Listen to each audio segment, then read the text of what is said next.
कि ये ईडी और सीबीआई नीरव मोदी पे कार्रवाई नहीं करती, विजय माल्या पे कार्रवाई नहीं करती, नितिन संदेशरा पे कार्रवाई नहीं करती, ललित मोदी पे कार्रवाई नहीं करती।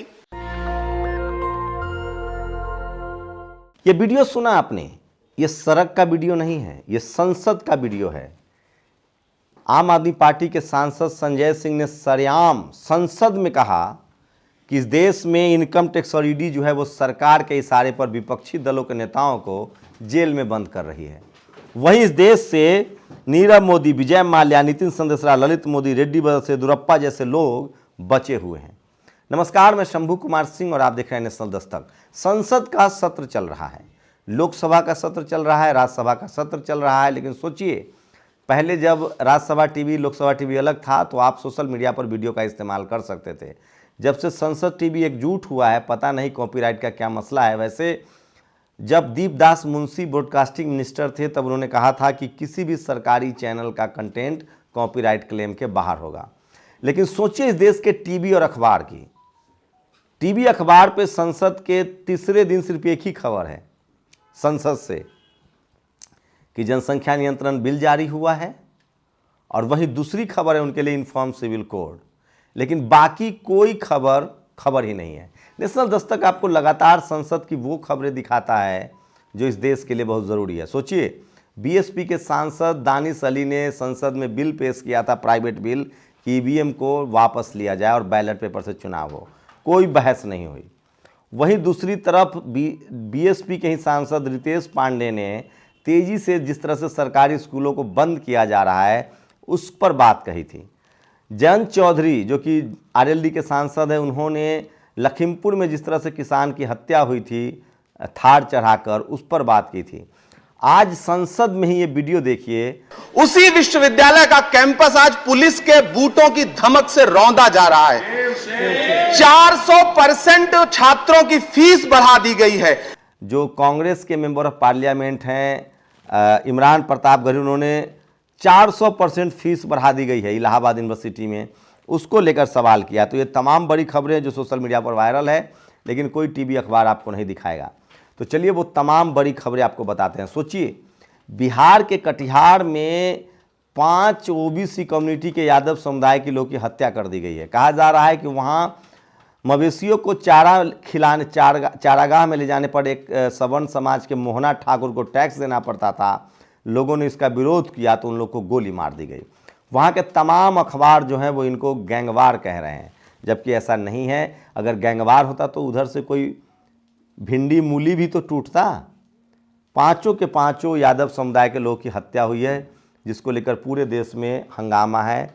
तो ये तस्वीरें आपको दिखा रहा हूँ, ये वो तमाम खबरें जो आज सोशल मीडिया पर वायरल है। देखिए, जयंत चौधरी और चंद्रशेखर आज़ाद की तस्वीरें हैं। उसके बाद ये यूपी रोडवेज की बसें दिख रही है। सोचिए, शाबाश, देश का भविष्य है। एक छात्र किस तरह से जान जोखिम में डालकर यात्रा कर रहे हैं, जो मैं आपको तस्वीरें दिखा रहा हूँ। वहीं सोशल मीडिया पर सबसे ज़्यादा वायरल जो खबर है, सोचिए, आज दीपक शर्मा ने ये तस्वीर जारी की है। प्रधानमंत्री आज गुजरात में है। 4 कार्यक्रम 4 कपड़े, सभी आज की तस्वीरें हैं। अभी अहमदाबाद की तस्वीर आनी बाकी है। 18 घंटा काम करने वाले साहब। सोचिए, सवाल तो है कि प्रधानमंत्री कपड़ा कितना तेज़ी से बदल लेते होंगे, ये बड़ा सवाल है। और जाति से मिला आरक्षण सबको दिखाई देता है, लेकिन जाति से मिला शोषण, भेदभाव और अत्याचार किसी को नहीं दिखता है। सोचिए, प्लेट छू लेने पर, ये भी रामराज वाले यूपी की खबर है। शादी में दलित ने गलती से खाने की प्लेट छू दी। संदीप पांडे और साथियों ने जमकर परिवार को पीटा। घटना के 4 दिन हो गए, अब तक कोई गिरफ्तारी नहीं। तो जाति से मिला आरक्षण सबको दिखता है। तो सोचिए, इस तरह की खबरें हैं। और ये देखिए, जिस अखबार के पहले पन्ने पर एक खबर है जिसमें मोदी जी टैक्स पेयर के पैसे की चिंता कर रहे हैं, उसी अखबार के पहले पन्ने पर मोदी जी के नाम से एडवर्टीजमेंट दिया गया है। तो आपको बताऊंगा कि लगभग 4000 करोड़ का एडवर्टीजमेंट तो योगी सरकार ने दिया है। 2200 करोड़ रुपए तो प्रधानमंत्री के वर्ल्ड टूर पे खर्च हुए हैं। और भोजन की थाली छूने पर दलित युवक को पीटा। घटना यूपी के गोंडा जिले में हो रही एक शादी में है। इस तरह की खबरें आपको क्या लगता है, कुछ महसूस नहीं कराता आपको? दरअसल जातिवाद इससे भी ज़्यादा महीन हो गया है। ये तो दिख रहा है। अब जातिवाद media, judiciary, college, university, bureaucracy और बिजनेस में है, जहां आपके बच्चों के अंगूठे काटे जा रहे हैं। सोचिएगा ज़रूर। और इस बात को संसद में कनिमोड़ी जो कि डीएमके की सांसद हैं, उन्होंने भी उठाया है। राज्यसभा के नेता पीयूष गोयल या तो मूर्ख हैं या झूठे, उनकी सरकार ने ही बताया कि ईडी ने 3010, अब तक ईडी ने जितनी कार्रवाई की है 310 छापे मारे हैं, उसमें मात्र 23 आरोपियों पर ट्रायल चल रहा है। तो क्या इनकम टैक्स ईडी का इस्तेमाल राजनीतिक दुश्मनों के लिए किया जा रहा है, पॉलिटिकल प्रतिद्वंदियों के लिए किया जा रहा है? ये सबसे बड़ा सवाल है। और मैं बार बार कह रहा हूँ कि किस तरह से आज एक किसान परिवार का शख्स मुख्यमंत्री बना है। सोचिए, गुजरात में पटेल मुख्यमंत्री बने हैं, भूपेंद्र पटेल। मान्यवर कांसीराम साहब का अगर दौर नहीं होता तो इस देश में किसान, कमेरा, ओबीसी के लोग मुख्यमंत्री नहीं बन पाते थे, पार्टी कोई भी हो। एक दौर था जब SC ST के रिजर्व सीट पर सिर्फ उनके नौकर चाकर जीतते थे और ओबीसी का तो कहीं नाम लेवा नहीं था राजनीति में, जो 60% आबादी है। शेड्यूल कास्ट रिजर्व सीट पर आता था, शेड्यूल ट्राइब रिजर्व सीट पर आता था, इक्का दुक्का सिर्फ मुसलमान होते थे, बाकी सब सवर्ण समाज के लोग होते थे। उसके बाद मान्यवर साहब का आंदोलन आता है और ओबीसी के कमेरा, चाहे रामस्वरूप वर्मा हो, सुनीलाल पटेल हों, कर्पूरी ठाकुर हों, लालू यादव हों, ये तमाम लोग चीफ मिनिस्टर बनने लगते हैं। सोचिए, राजनीति में भी उनका दखल बढ़ता है और वो मुख्यमंत्री बनने लगते हैं। ओबीसी की पूरी राजनीति को जिंदा किया मान्यवर कांसीराम साहब ने, उनका गठबंधन भी हुआ मुलायम सिंह के बाद।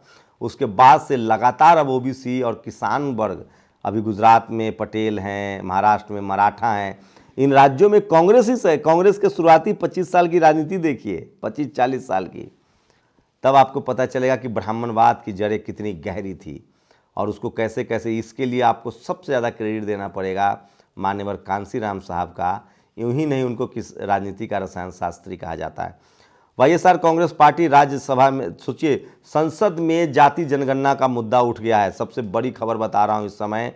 और वाईएसआर जो कि सरकार में है तेलंगाना में, उन्होंने ये मुद्दा उठाया है। तो सबसे बड़ी खबर है कि जो जाति जनगणना का मामला जो है वो संसद में उठ रहा है। लेकिन आपको ये टीवी अखबार नहीं बताएगा। ये तमाम इस तरह की खबरें जो बहुजन समाज के लिए ज़रूरी है वो आपको नेशनल दस्तक पर ही मिलेगा। और ये देखिए, सीएम योगी आदित्यनाथ जी के जिले और बीजेपी इंडिया ट्रिपल इंजन वाले गोरखपुर में ढलाई के एक दिन बाद ही गिर गया पुलिया। और तो तमाम सोशल मीडिया पर वायरल खबरें हैं और ये वीडियो सोशल मीडिया पर वायरल हो रहा है। राजस्थान का है, जहां सरेआम दिन दहाड़े एक भाई बहन जो कि दौसा से जयपुर आ रहे थे, उनके साथ बदतमीजी हुई है, उनका सामान छीन लिया गया है। और दिस इज़ अनप्रेसिडेंटेड। सोचिए, ये मैं बता रहा था आपको, 4777 करोड़ रुपए, अमरिंदर सिंह राजा ने ये ट्वीट किया है। 4777 रुपए योगी सरकार ने सिर्फ एडवर्टीजमेंट पर खर्च किया है। तो ये आपको जानकारी दे रहा था, जो आरटीआई से जानकारी मिली है।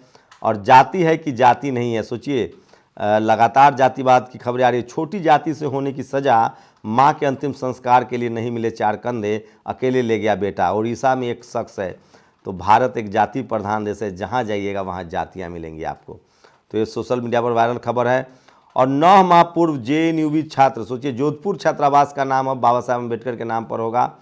और अर्ज किया है, मुलाहिजा फरमाइए। रिलायंस कैपिटल, सोचिए, मैं 2 तस्वीरें दिखा रहा हूँ आपको। एक तरफ किसान का ये वीडियो है जिसमें मामूली सा उनको लोन न चुकाने की वजह से, मामूली सा लोन न चुकाने की वजह से उनको किस तरह से कर्मचारी अधिकारी जो हैं वो उठा कर ले जा रहे हैं। और आपको पता है, रिलायंस कंपनी का 40,000 करोड़ का जो कर्जा है, छोटी मोटी नहीं, 40,000 करोड़ का जो कर्जा है, वो पता है आपको कितने में सेटलमेंट किया जा रहा है? लगभग मतलब 5,000 करोड़ में उस कर्जा को सेटलमेंट कर दिया गया है। आप 370 और यूनिफॉर्म सिविल कोड पर ताली बजाते रहिए। 40,000 करोड़ अनिल अंबानी ने कर्ज ले रखा था और उसको जाते जाते एकदम इधर उधर से करते करते उसको सिर्फ 5,000 करोड़ में सेटल कर दिया गया है। और ये तस्वीर देखिए दूसरे विंडो में, ये मध्य प्रदेश का एक किसान है जो बिल नहीं जमा करता है तो कैसे उसको सरेआम उठा के ले जा रहे हैं। इस देश के लोगों को समझना पड़ेगा कि धर्म के नाम पर आपके अधिकार छीने जा रहे हैं।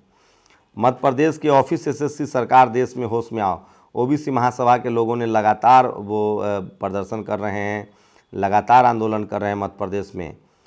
और पहले समाज में कुछ लोग कपार पर चढ़ के नाते थे, लालू यादव का दौर वो याद आ रहा है। और आकाश आनंद का एक ट्वीट आया है, चुनाव राजनीति में बीएसपी का स्टैंड बहुत साफ रहता है। आपको 3 बातें याद रखनी चाहिए। पहली बात, हम उपचुनाव लड़ते नहीं। दूसरी बात, हम उपचुनाव लड़ते हैं तो मजबूती से लड़ते हैं। और एक और उन्होंने जो लाइन कही है जिसको लेकर सोशल मीडिया पर बहुत सारी बहस है। और तीसरी बात, बीएसपी कभी बहुजन समाज के हितों से कोई समझौता नहीं करता। ये आकाश आनंद का ट्वीट है। और आज बेटियां किस दर्द से गुजर रही है, सब खबर सुन लीजिए। यूपी में ही हरदोई में एक ढाबे पर काम करने वाली शेड्यूल कास्ट की 2 बच्चियों का, जो नाबालिग बच्ची थी, 3 पुलिस वालों ने बारी बारी से गैंग रेप किया। 6 महीने पहले की घटना है, अब जाकर इस पर बहस शुरू हुई है। तो मैं बार बार कह रहा हूँ कि इस देश में जो शोषित वंचित समाज के लोग हैं, न उनके पास टीवी है, न अखबार है, और न उनके लिए कोई बात करने वाला है। तो सोचिए आप कि किस तरह से इस देश में 90% आबादी को 2ym दर्जे का नागरिक बना देगा। और जब हम लोग ये बात करते हैं पब्लिक प्लेटफॉर्म पे, तो आपको तो बहुत पसंद आता है। आप लोग लाखों की संख्या में देखते हैं, कमेंट करते हैं, मेरे बहादुरी के चर्चे करते हैं। लेकिन आपको पता है जिनसे हम सवाल करते हैं वो लोग क्या सोचते हैं कि अरे ये कौन से ग्रह से आ गया है। इसलिए कह रहा हूँ कि जो मैं बात कह रहा हूँ वो कोई अनोखी बात नहीं है। इस देश के महापुरुषों ने 2000 साल पहले से कहना शुरू कर दिया था। बुद्ध ने, तथागत बुद्ध, रविदास जी महाराज, कबीर, फूले, पेरियार, अम्बेडकर, गाडगे, अयंकली, तमाम ऐसे लोग जिनको मैं नाम भी नहीं जानता हूँ। ये लड़ाई लंबी चली आ रही है। और इस जातिवाद, मनुवाद, ब्राह्मणवाद के जो खिलाफ लड़ाई है, और इस लड़ाई का मकसद सत्ता नहीं है, इस लड़ाई का मकसद बराबरी है, सबको बराबर का सम्मान है। चाहे वो जाति के नाम पर भेदभाव हो, लिंग के आधार पर भेदभाव हो, या धर्म के आधार पर भेदभाव हो, या रंग के आधार पर भेदभाव हो, इसके खिलाफ है लड़ाई है। और वही सब सवाल हम लोग उठाते हैं तो लोगों को लगता है कि हम किसी और ग्रह से आए हैं। आप लोग अपनी प्रतिक्रिया जरूर दीजिए। शुक्रिया। नेशनल दस्तक की आपसे गुजारिश है कि अगर इसको बचाना चाहते हैं तो नेशनल दस्तक को सब्सक्राइब करने के लिए रेड कलर के सब्सक्राइब बटन को दबाएं, फिर बेल आइकन की घंटी दबाएं। नेशनल दस्तक को बचाने के लिए बहुत जरूरी है कि हर खबर को शेयर करें, लाइक करें, कमेंट जरूर करें।